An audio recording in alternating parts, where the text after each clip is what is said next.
Damn, son, where'd you find this?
Frankie and the Witch Fingers live on KEXP. I think I'm in love. That was amazing. The new album, Data Doom, out September 1st. That's tomorrow. It's like you're doing your album release show here live on KEXP. Yeah. I love it. Thank you so much. Thanks for having us. Oh, it's such a pleasure.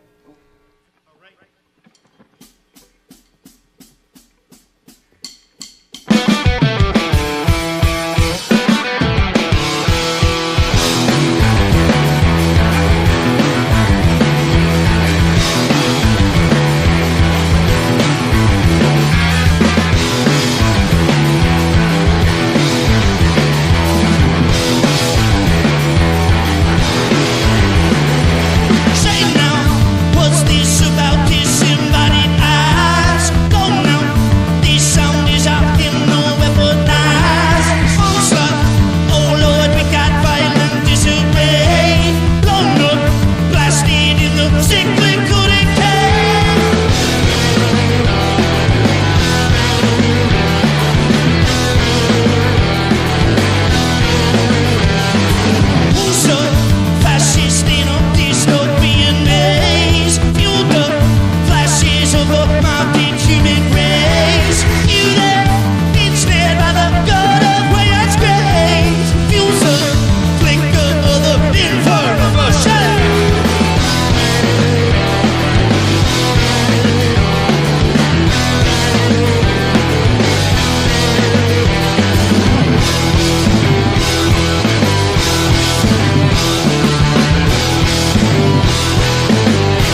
You're listening to Frankie and the Witchfingers live on KEXP, songs from their new album, Data Doom, which comes out tomorrow.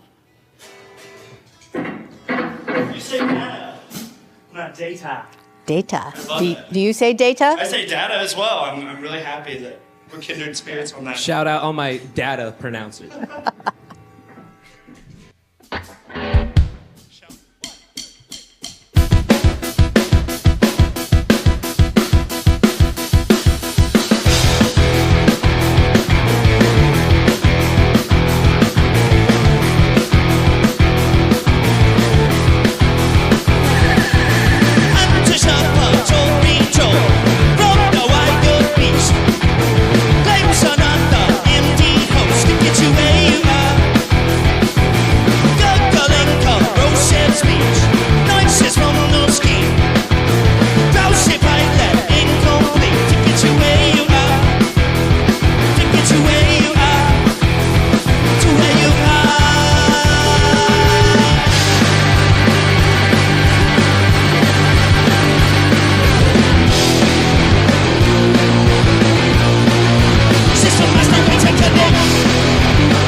You've got it tuned to KEXP, listener-powered radio. I'm Cheryl Waters here in the KEXP studios with Frankie and the Witchfingers. Oh my gosh, that was so much fun. Thank you. I hope you had half the amount of fun I had. That was so much fun.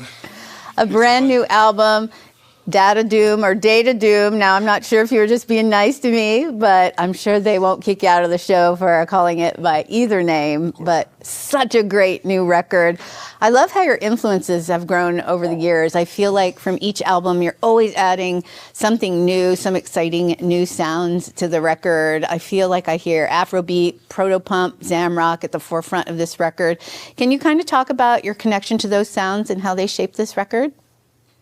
Absolutely, yeah. I think we all bonded on those kinds of music. This is the first album we've recorded with Nick and Pickle, and so I think we kind of got to know each other musically by writing the album. And when we did so, we just kind of discussed like the kinds of music that we were all interested in, and that's kind of where it started. Yeah.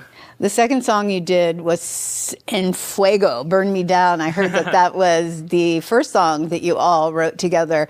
What about this energizing new group brings a spirit to this band and this music, and this record in particular? I think it's the energy. We all really feed off each other. Us three have known each other for a while, and then involving Nick into the group just kind of jump-started it again, kind of lit a fire under us, brought some nice youth in there too. And yeah, that being the first song really like set the tone and like determine what we'd be making from there on out. I want my name to be Nikki Pickle, by the way. I want a Cheryl Pickle. That's such a great name. And Nick, I think you need to make sure to get him some body work after every show and a massage on site or a chiropractor. That is just an amazing performance. You all sound so great together, and I appreciate you bringing the horns today, full stop here. It sounds like on this record you gave yourself the freedom of some time to kind of spread out without any pressure of restraints, that you just let yourself create freely. And I read somewhere that you built a studio in your rehearsal space over the last few years, so that must be really nice to be able to do that. And I feel like there's just a whirlwind of textures and rhythms. What did the freedom of that space provide for you that you don't feel like you've maybe had the luxury of in the past? I mean, we just had unlimited time to work and experiment and get weird. And that's kind of our ethos, is be weird. I would say the cool thing about it too is like we could not even be like working on writing a song, but we're always, hit the record button, and within those 3 hours of jamming, we might have like a song in there. So that's always good to like look back on in the moment. That's so smart. You don't want to lose something that you got in there. And speaking of jamming, the third song you played, Miles Davis, I heard is inspired by a piece from Miles Davis, kind of early 70s, electric period, and that you worked on that for 2 weeks straight. That must have been a lot of jamming. What does that look like when you've got that much to work with and get it down to a song that's so succinct like that? I mean, that's the beauty, like you said, like the privilege of having our own. That's the beauty of having our own studio as well, is like we can kind of capture those moments of creativity in that space, but then we can also kind of rehearse and do whatever. So, even if we're working on it it's not like we're 2 weeks straight of just working on the same thing. We're kind of like rehearsing or writing something else, and then we'll, if we're feeling fresh, we'll revisit the Miles Davis and try to build that, That song was like jigsaw puzzles. We built all these little puzzle pieces and took 2 weeks to put the puzzle together, I guess. I love it. I love it. The album cover for Data Doom is just truly unique, a beautiful piece of art that was created by two artists living in different countries. Can you describe it? It's pretty amazing, this mixed media piece. It's got its own kind of complete language and encoder or decoder. Talk about how these artists work together and where the vision of this came from. Well, yeah, like you said, it was two different artists, Jordan Warren from the UK and Carlo Schiavano, who goes by Fat Gomez, from Italy. And we just had like a lot of brainstorming sessions, mainly like Dylan was the ringleader of the art making process, but it was a lot of just like feeding off of the music and creating kind of a lore behind it, this like dystopian, futuristic idol, I guess you would call the cover, and the inside cover as well. And then Jordan Warren really ran with that vibe and like created a whole language system that we won't give too many hints about, but we hope people will dive into the art and like try to figure it out for themselves. It's super fun. And you're, of course, notorious for your electric and raucous shows. It must feel so great to be getting out there playing live shows again. Oh my gosh, so good. Yeah, we can't love stop. to tour. I think we've been on tour for half the year. Ever since we were allowed to tour again, we've been going. We're like, don't take it away. Well, be sure to take care of yourselves. And thank you so much for bringing it through KEXP today. It was absolutely a pleasure to hear these new songs. Thank you. Thank you for having us. It was a pleasure. And thank you to all of our wonderful viewers and listeners for making sessions like this possible. You can learn more about us at kexp.org. Thank you so much. Frankie and the Witch Fingers live here in the KEXP studios in Seattle. Woo! Woohoo! 1, 2, 3, 4. Yeah, let's do it again. I have a cat named Frankie too, but she's a girl. Discover new music at listenerpoweredkexp.org.